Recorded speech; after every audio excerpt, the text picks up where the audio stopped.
Well, good morning, ladies and gentlemen. Thank you very much to your watching. This is another one of these discussions over Zoom where we have with destination suppliers about the strains and pressures of coping with COVID-19 and what might be happening in the future.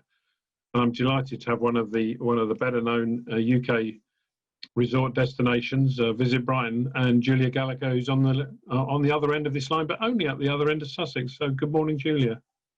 Morning, Graham. Thank you very much for having me this morning. This must be I mean, we've just been discussing the glorious weather, this September sun.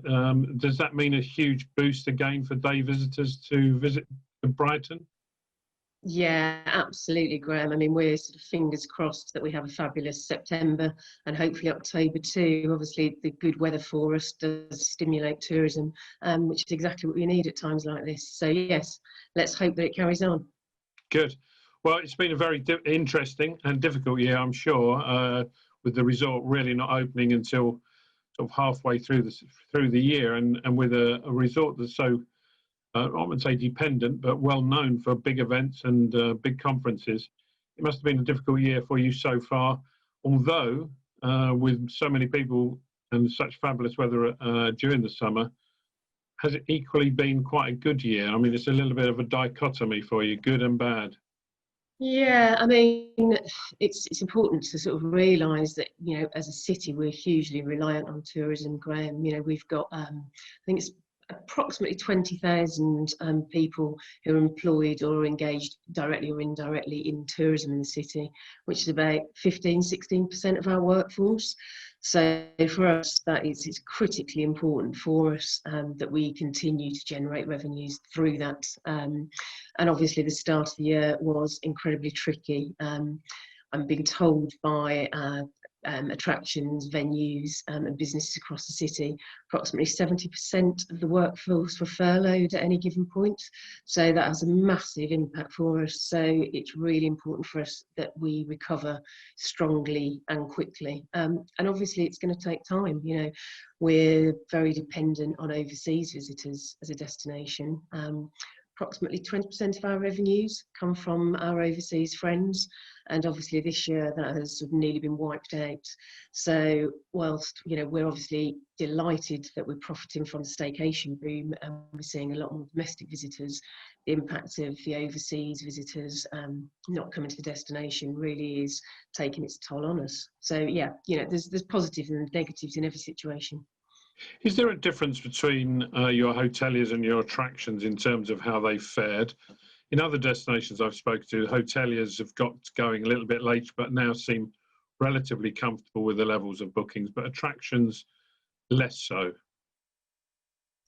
I think it depends. Obviously, we've got indoor and outdoor attractions. So I think outdoor attractions have bounced back fairly quickly and are fairly resilient. Plus, we've opened some new outdoor attractions. We've got an outdoor theatre now, the Warren on the seafront, which is clearly, you know, being incredibly popular to visitors. Whereas the indoor attractions, you know, there is obviously more reticence and are slower to recover. But things like we've got the BAI 360, which is putting some fantastic COVID-safe regulations, guidelines, which really is helping to, you know, increase that confidence and resilience. Hoteliers, obviously, you know, no business at all until the 4th of July. And we're seeing that business increase now month on month, and they're starting to recover quite quickly. So, you know, as we said, fingers crossed the weather continues, and that continues throughout the rest of the year. Good. And pardon me.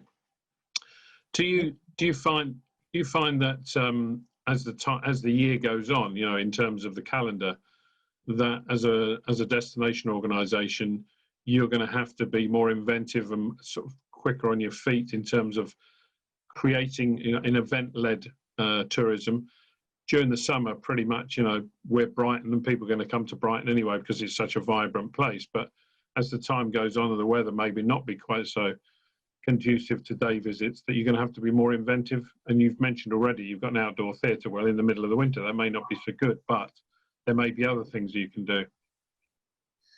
I think, you know, It's similar to many destinations. Clearly we're trying to keep the season going. We're trying to give visitors reasons to come to the destination throughout the year, irrespective of weather. But we are, hide-bound by the government regulations about what we can and what we can't achieve. And it is a moving feast. So it is being fleet on your foot. It is basically looking at what we can do, but aware that obviously we have limitations within that, and that are likely to change as the year goes on. Sure. And in terms of feedback from hoteliers and attractions going forward into October and perhaps later in the year or half term, are bookings looking pretty good? Yeah, we are looking buoyant. Hoteliers are telling me that, their booking levels are good, and particularly for half-term week, we're looking strong. So that's great. And we have been seeing the bookings recover throughout the year. So we're very much hoping that that's a trend that will continue, hopefully, into the early part of next year too. Okay, well, let's move on and let's talk about beyond that, perhaps even to 2021. Obviously, everybody hopes that we were going to have some sort of miraculous silver bullet vaccine by, the end of this year, and that might start to take effect by, spring, early summer, whatever. Have you started planning for that? Have you started thinking for that, or is that too sort of, it's not certain, so we better play on the safe side? Well, no, we're very much, obviously, we are a city that has many outdoor events throughout the year, and many of the outdoor events this year that have been cancelled are very much looking forward to taking place next year. We have the Great Escape Music Festival in May, we have Pride, we've got the Brighton Festival, all those events, the Brighton Marathon, all those events we're looking forward to happening next year. Have to retain our optimism and plan, because if we don't plan, it's certainly not going to happen. So all those things are in the diary, and we're looking forward to those taking part. For you mentioned earlier, we're a very strong city for conferences, which happen, throughout the year, but are predominantly midweek, which is, a real need period for destinations. Obviously we're seeing a lot of cancellations this year for conferences, but we're delighted that most of those have rescheduled into next year. So in terms of conferences, we're looking at a phenomenally busy 2021 and 2022.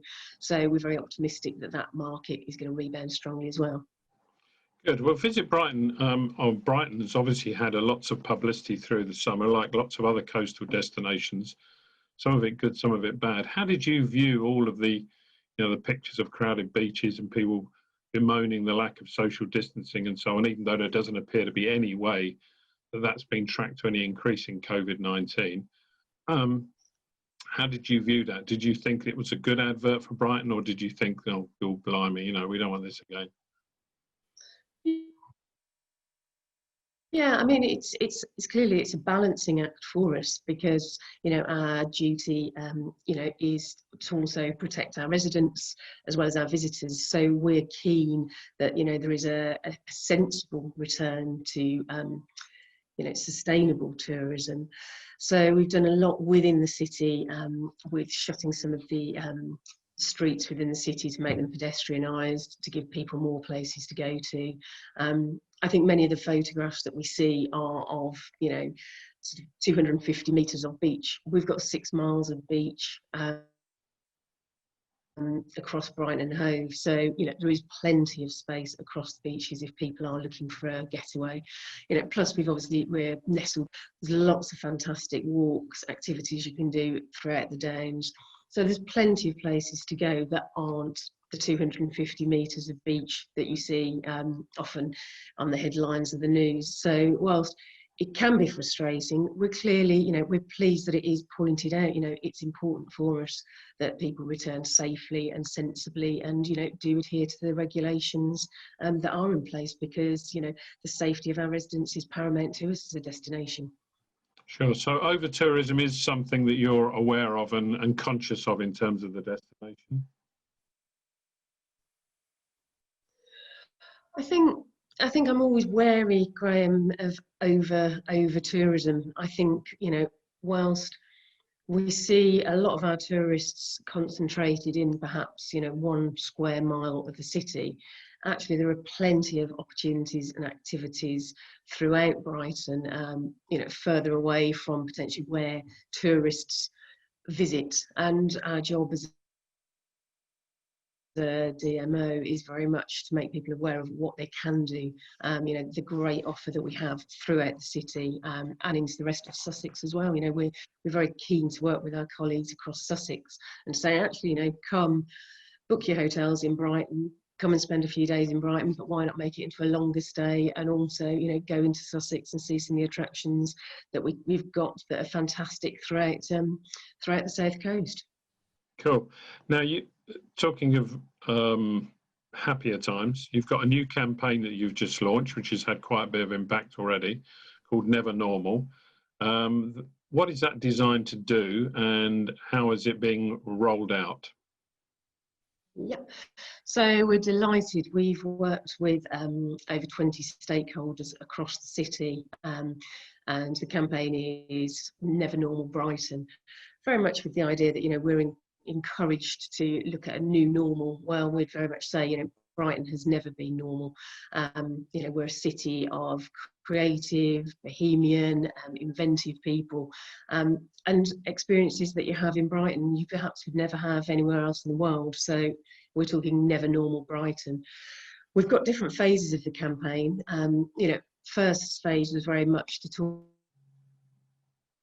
for our residents, to encourage them to come back into the city, to start using the facilities and say, you know, actually, you know, we're very COVID secure as a city, come back into the city centre.